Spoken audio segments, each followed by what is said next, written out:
pendidikan kita, tempat berbagi cerita, ide, dan strategi untuk dunia pendidikan yang lebih baik. Saya Upi Octavia dan seperti biasa saya senang bisa berbagi waktu dengan kalian semua. Kali ini kita akan membahas tema yang sangat relevan bagi guru pendidikan IPA atau mahasiswa pendidikan yang sedang menempuh praktik mengajar. Temanya adalah strategi pembelajaran IPA, pengelolaan kelas, dan laboratorium. Topik ini penting karena seperti yang kita ketahui, pembelajaran IPA seringkali melibatkan eksperimen di laboratorium, diskusi interaktif, dan pemecahan masalah. Semua ini memerlukan pengelolaan yang baik, tapi tentu saja ada banyak tantangan bagaimana cara membuat siswa tetap menarik belajar di kelas, bagaimana menjaga keselamatan di laboratorium, dan bagaimana menghadapi siswa yang sulit diatur atau malah terlalu pasif. Nah, kita akan menjawab semua pertanyaan itu dari hari ini. Nah, untuk menjawabnya, saya tidak sendirian. Saya ditemani 3 narasumber keren, merupakan mahasiswa pendidikan dengan pengalaman langsung mengelola kelas dan laboratorium selama praktik mengajar mereka. Yuk kita kenalan dulu. Nah, di sini ada Nadia Ulfa sebagai narasumber pertama, lalu ada Robiatul Nadia sebagai narasumber kedua, dan ada Inas Nurzatul Fauzia sebagai narasumber ketiga. Oke, halo semuanya, apa kabar? Halo, kawan baik. Di sini saya senang sekali bisa berbagi di sini. Kalau saya alhamdulillah baik. Terima kasih sudah mengundang saya. Baik juga, saya tidak sabar berbagi cerita dari pengalaman. Wah, semangat melihatnya luar biasa sekali ya.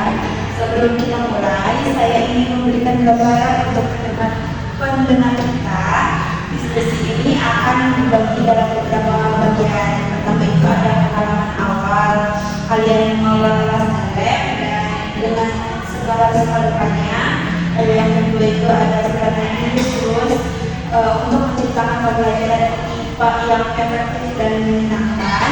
Dan yang terakhir itu kita akan memberikan tips praktis yang bisa langsung diterapkan di lapangan. Jadi siapkan catatan kalian dan mari kita mulai.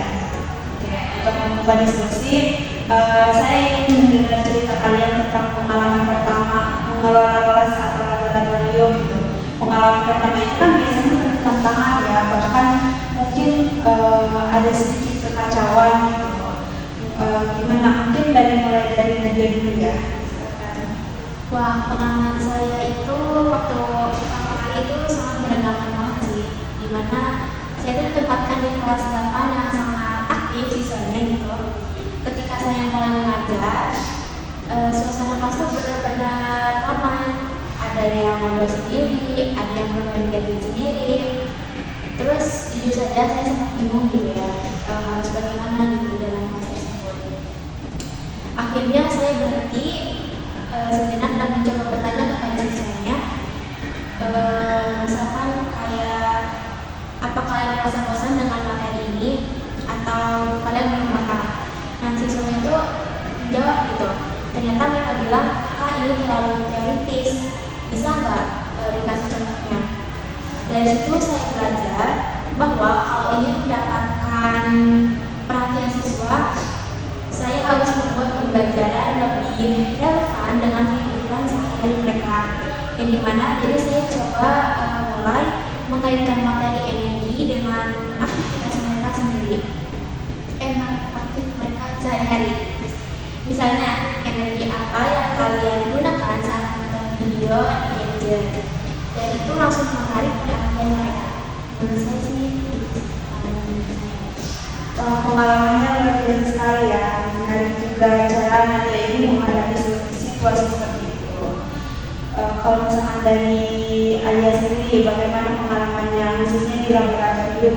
Iya, saya juga punya cerita seperti ini. Jadi kebetulan saya juga sebagai aslep ya, dimana aslep itu pas memimpin praktikum. Nah, kebetulan waktu itu praktikumnya itu tentang reaksi kimia menggunakan larutan asam dan basa. Nah, saya pikir semuanya sudah siap gitu, dari alatnya, terus bahannya juga, terus juga udah ada panduan tertulisnya.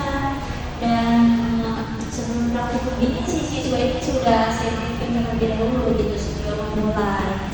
Tapi ternyata salah satu siswa ini ada yang menyumbangkan larutan HCl di meja. Awal itu saya panik, meskipun larutan itu sudah diencerkan dan tidak terlalu bahaya, tapi tetap ada resiko kalau terkena kulit atau mata.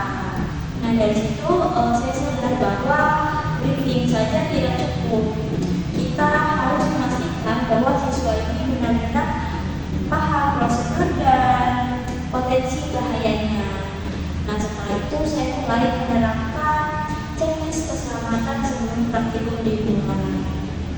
Pengalaman dari Ayah sendiri itu lumayan mendebarkan ya. Jadi laboratorium memang penuh tantangan gitu. Kalau dari narasumber kita nih, dari Ina sendiri, bagaimana pengalamannya di kelas? Saya itu menghadapi kebalikannya. Kelas saya sangat pasif, jadi ketika saya mengajar waktu itu tidak ada yang merespon. Bahkan beberapa siswa malah teriak ngantuk. Artinya saya frustasi sekali. Tapi saya coba pendekatan baru. Saya mulai dengan permainan kecil seperti gerakan desain. Contohnya, saya memberi interaktif kepada siswa seperti jika kalian sedang di guru dan hanya punya segelas air, apa yang bisa dilakukan untuk memurnikannya. Jadi dari situ siswa jadi tertarik karena ini kasus nyata. Dari situ saya belajar bahwa membuat pembelajaran yang interaktif itu sangat penting untuk memecahkan kebosanan siswanya. Dari cerita kalian jelas ya bahwa setiap kelas dan itu punya dinamika yang unik. Kadang terlalu gaduh, kadang terlalu sepi, tapi selalu ada ya solusi kreatif untuk mengatasinya. Nah, kita memasuki ke segmen kedua, yaitu tentang strategi pengelolaan kelas dan lab. Mungkin kalau bicara strategi, menurut kalian apa yang menjadi kunci utama mengelola kelas IPA itu? Mungkin bisa dimulai dari Alia sendiri. Ya, menurut saya kuncinya itu ada pada aturan yang jelas.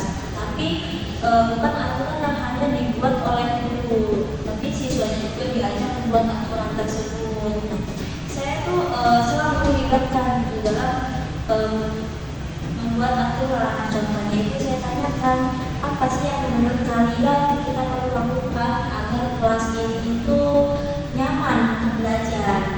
Nah, jawabannya mereka seperti tidak boleh berisik, tidak atau boleh bertanya kapan aja. Nah, langsung saya tuliskan di papan tulis itu.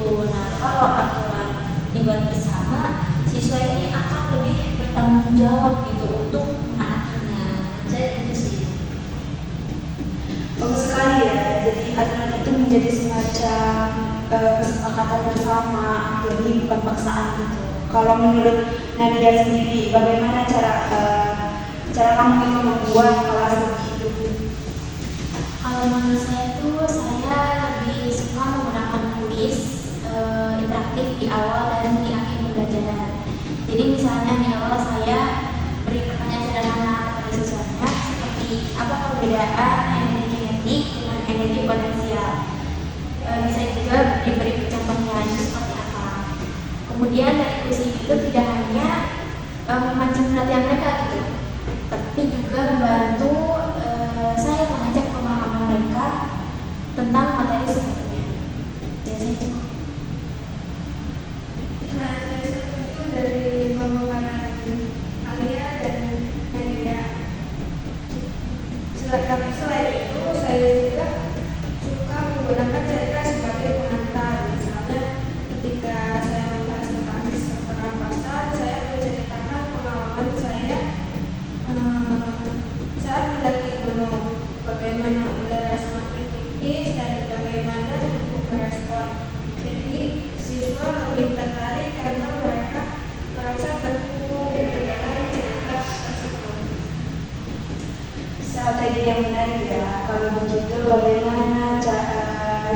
dengan situasi-situasi yang membuat apakah apa gitu yang kalian lakukan terhadap situasi itu? Kalau dari saya biasanya itu menggunakan teknik refleksi. Saya berhenti sejenak, bertanya gitu ke siswanya, apakah kita fokus ke tujuan belajar hari ini. Nah, siswa biasanya langsung sadar gitu dan mulai tenang.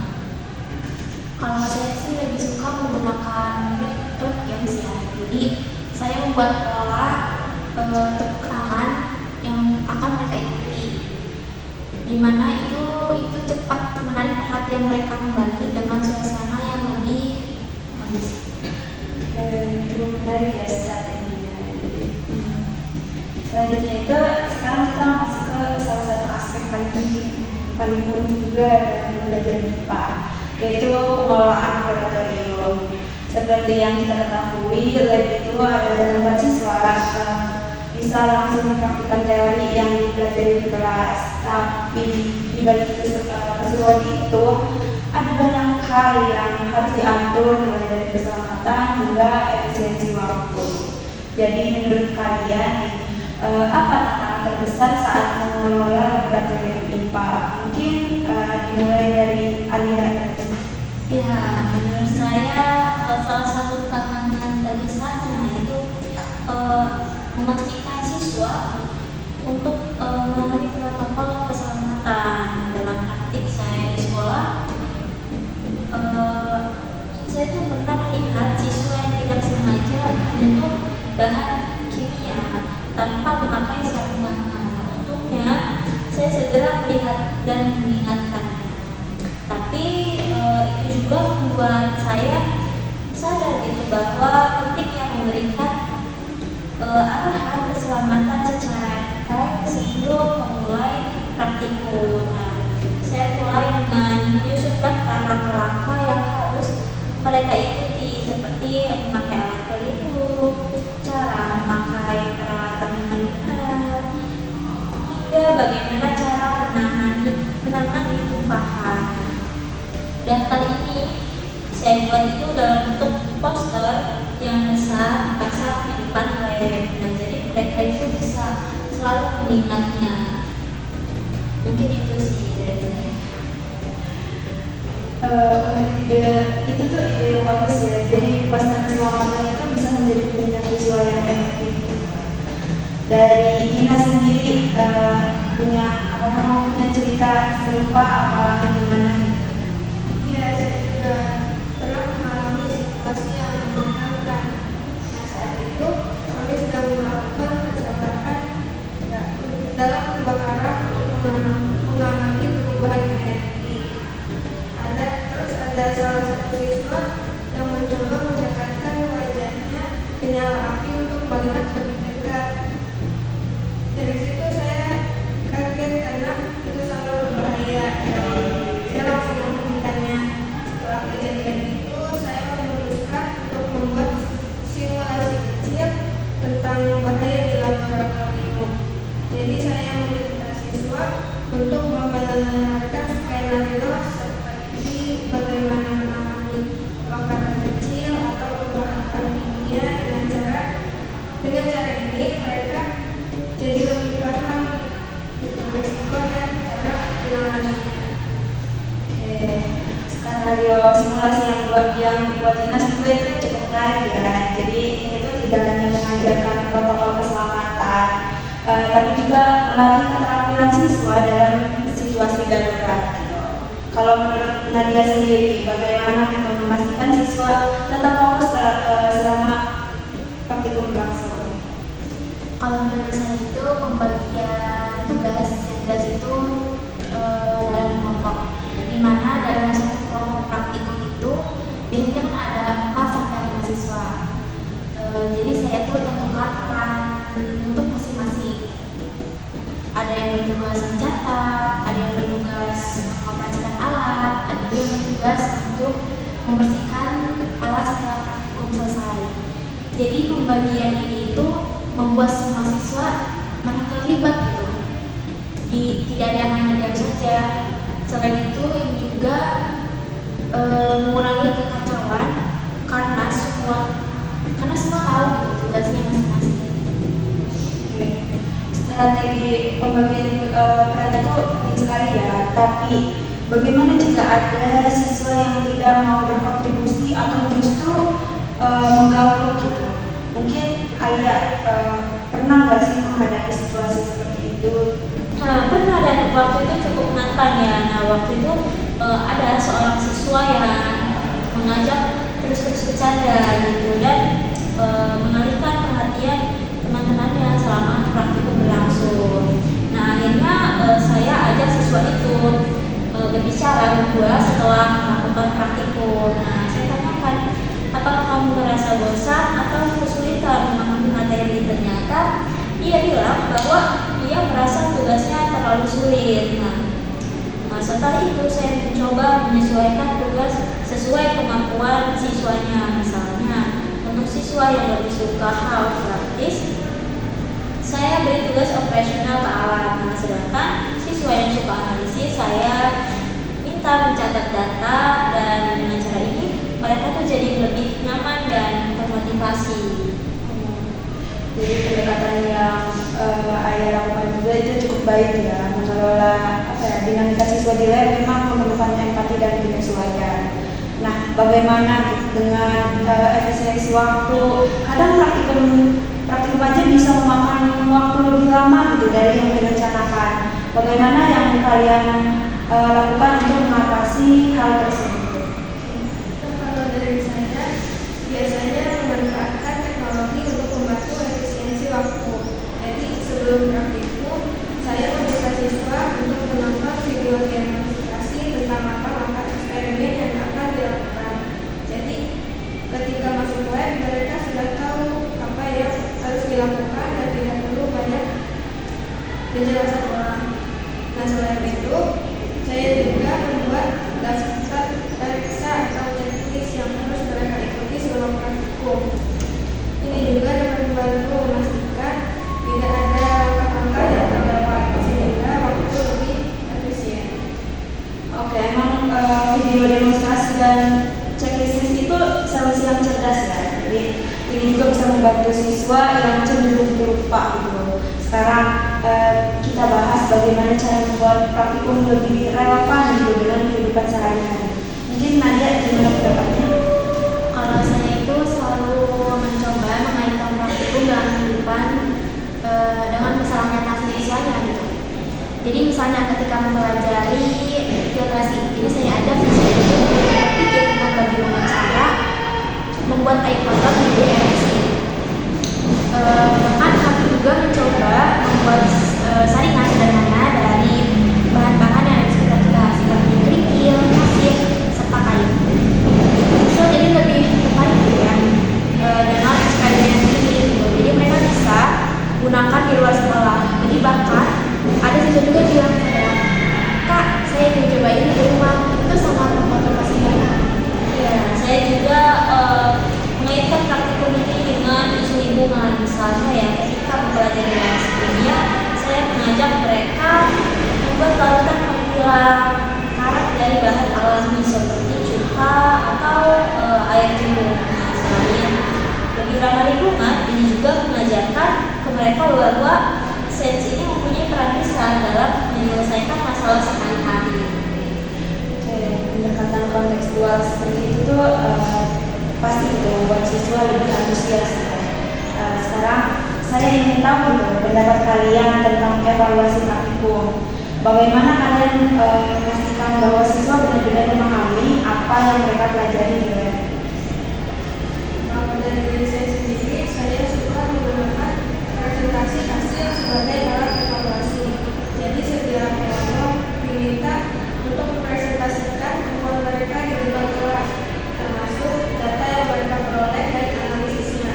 Selain melatih keterampilan komunikasi, ini juga dapat memberikan kesempatan kepada kelompok lain untuk bertanya dan memberikan masukan. Saya setuju sih dengan pemaparan Ines ya, di mana presentasi itu efektif gitu.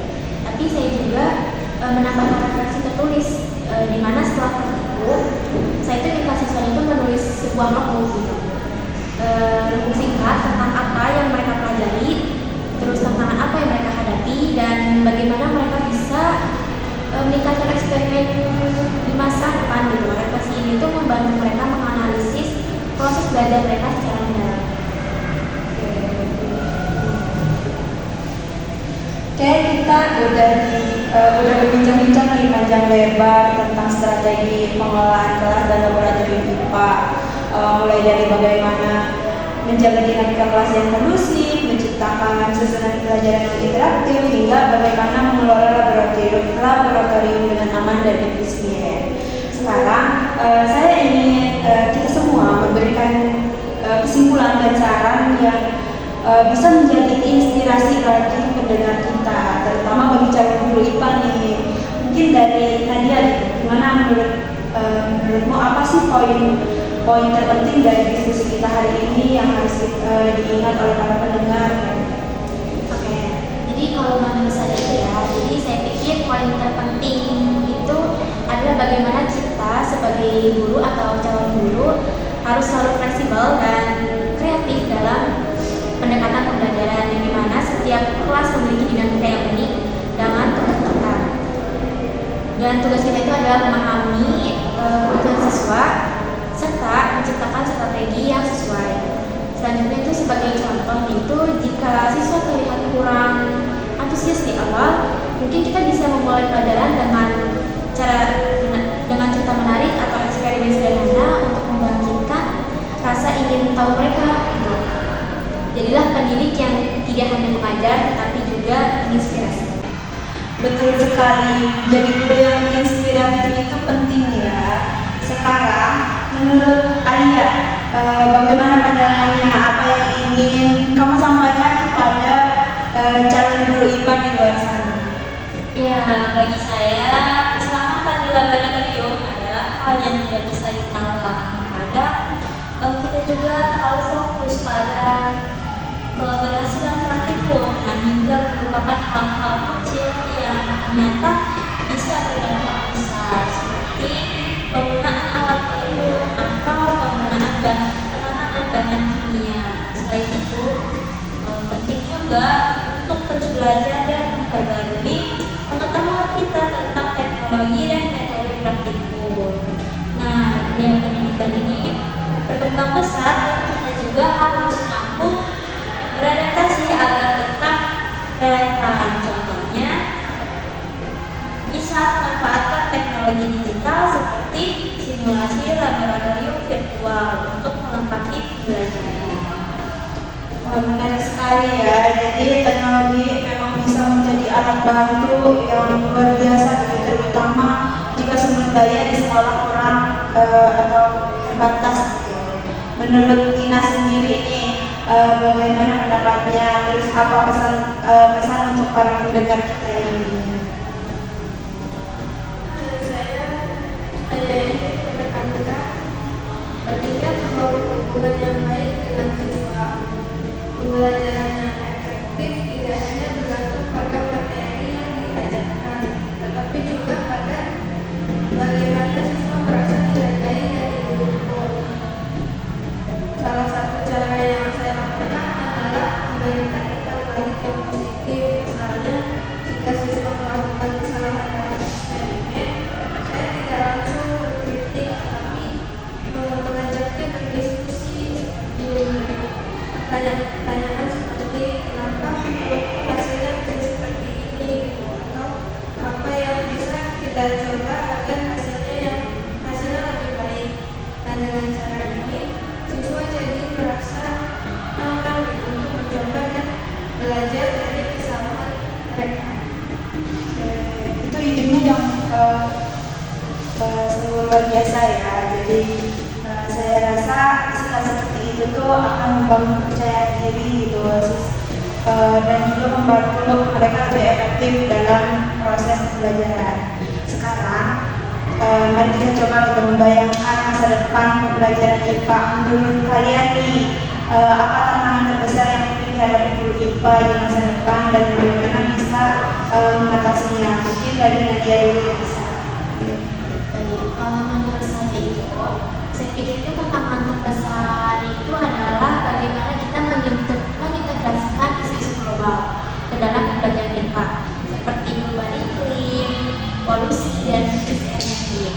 yang dimana hal ini itu penting ya, karena ilmu pengetahuan alam itu harus relevan dengan kehidupan nyata siswa.